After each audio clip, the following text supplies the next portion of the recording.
আল্লাহু আকবার নারায়ে তাকবীর বাংলাদেশে যখন দেওয়া হয়েছিল, বাংলাদেশের মুরতাদ আর কতলি কাফের তারা ইসলামের দুষ্কৃতী দুশমনেরা বলেছিল আল্লাহু আকবার ধ্বনি দিয়ে বাংলাদেশের ধ্বনি তো করা হয় না, এটা হলো জঙ্গিবাদের ধ্বনি। ওই জালেমদেরকে, ওই মূর্খ পণ্ডিতদেরকে বলতে চাই, তাদেরকে লক্ষ্য করে বলতে চাই, আমার আলোচনাগুলি কালকে মিডিয়াতে যাবে, আমি তাদেরকে চ্যালেঞ্জ করে বলতে চাই, তোমার যদি আল্লাহু আকবার ধ্বনি ভালো না লাগে তাহলে মৃত্যুর পরে আল্লাহু আকবার ধ্বনি চারটা দিয়ে ওই লোকের দাফন করা দরকার আছে না নাই? পরে লাগবে কি লাগবে না? আল্লাহু আকবার ধ্বনি দিয়ে কোন ইমাম সাহেব কি নামাজ জানাজা পড়াইছে আপনারা দেখছেন এরকম?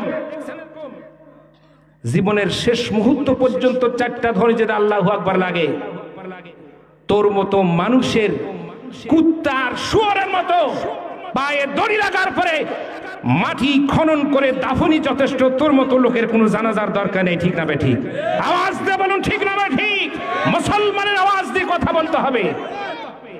ভয় পাই না আমরা কথা বলতে, কোনো ভয় পাই না। লা তাহজান ইন্নাল্লাহ মা'ানা, আমাদের কেউ নাই, আমাদের ককটেলবাজি আমরা করতে পারি না, আমাদের অ্যাটম বোমা নাই, আমাদের পাইপ গাম নাই, আমাদের এলএলজি নাই, আমাদের কোনো বোমা নাই, আমাদের কোনো ধরনের অস্ত্র নাই। আমাদের একমাত্র যিনি আছেন তিনি কে? জোরে বলেন তিনি কে? লাহু মাকালিদিস সামাওয়াতি ওয়াল আরদ, যিনি আসমান আর জমিনের একমাত্র ঋষিত্ব যার অধিকার। লা তাখুযুহু সিনাতু ওয়া নালাউম, বিশ্বব্রহ্মাণ্ড পরিচালনা করতে গিয়ে ক্লেশ যেন হয় না, সামান্য তো তুমি দুর্বল যিনি হয় না। ইন্নাকা আলা কুল্লি শাইইন কাদির, সর্ব পৃথিবীর সর্ব যিনি মালিক, সব কিছু ক্ষমতা যার করা আয়াতের মধ্যে আন্নাল কুওয়াতা লিল্লাহি জামিয়া, এই পৃথিবীর সমস্ত শক্তি একমাত্র ক্ষমতা যিনি ক্ষমতার আসনে বসে আছেন তার নাম কি? যারা বলুন তার নাম কি? যারা আল্লাহু আকবার ধ্বনি পছন্দ করে না, মুসলমানের এরকম তো ইতিহাস ভুলে যাওয়া উচিত নয়।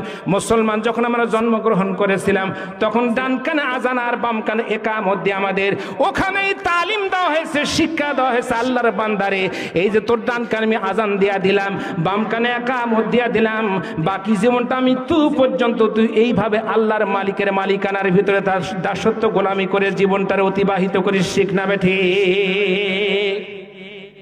এদেশে আজান ভালো লাগে না অনেকের, এদেশে আল্লাহু আকবার ধ্বনি ভালো লাগে না,